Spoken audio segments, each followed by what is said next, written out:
Определбите за влез во НАТО и Европската Унија се вистински правец за да се обезбеди отворење на нови перспективи и дополнителна финансиска поддршка за развој на државата. Ова го истакна председателскиот кандидат Стево Пендаровски на митингот со граѓаните од Кочани, што се одржа во четвртокот вечерта во салата кај гимназијата. Најголемиот проблем на сите нас, години и децении наназад, особено на истокот од нашата земја, знаете сите и подобро од мене, е иселувањето на младите луѓе. Не постои ни една држава, ни една во Европа, која успела да ги намали тие негативни трендови на иселување на младите генерации, а да не била членка на Европската Унија и на НАТО алијансата. Ни еден не е во можност да ги намали тие трендови, затоа што ако не влезеш на големиот европски пазар на трудот и на капиталот, ти немаш теоретска шанса да ја абсорбираш сета млада снага која доаѓа на пазарот на трудот. Ние сме на чекор во едната организација и на чекор до преговори во другата организација. Тоа значи ги имаме на лице сите предпоставки за брз економски развој и тоа сите економски параметри во изминатава година дена го покажуваат. Одговарајќи на прашањата од присутните граѓани на митингот во Кочани, Пендаровски истакна дека како председател ќе се залага за комплетно реформирање на правосудниот систем во државата, нагласувајќи дека специјалното јавно обвинителство не смее да згасне. Во делот на многу значајната институција која се вика СЈО, специјално јавно обвинителство, ставот на секој добронамерен човек кој сака добро на сопствената татковина, мора да биде што да правиме, меѓутоа политички мораме да овозможиме таа институција да продолжи да живее.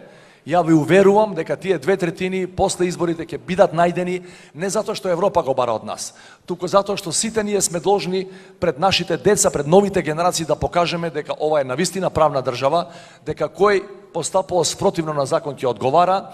Не може да кажеме кој одговарал и снимките одат во историјата, тоа како да не се случило, но многу е важно да се каже СЈО ќе мора да ги заврши и тие истраги што ги почна за тој период за кој е формиран, но од денеска и од утре било кој од новата власт ако се огреши има да одговара пред тоа исто СЈО. И тука ја нема да имам никаква прошка или разбирање за луѓе кои се сега со мене, за луѓе кои се мој поддржувачи, за луѓе кои се мој гласачи, ни еден нема да биде од мене помилуван од новата власт ако случајно брцне у државниот буџет и почне да зема пари од народот. Пендаровски во одговор на прашањето од присутните на митингот рече дека придобивки од зачленувањето во НАТО и Европската Унија ќе добие и земјоделството.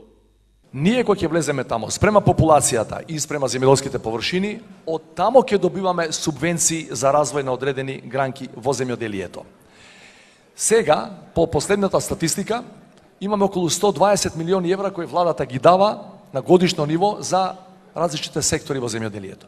Значи, можете да замислите, са ја од прилика зборувам, бидејќи треба да го знам во моментов БНП на нашата држава и вкупниот буџет на Европската Унија, од прилика 5 до 6 пати ќе бидеме потенцијално во можност да повлечеме финански средства за земјоделието само од европските пари.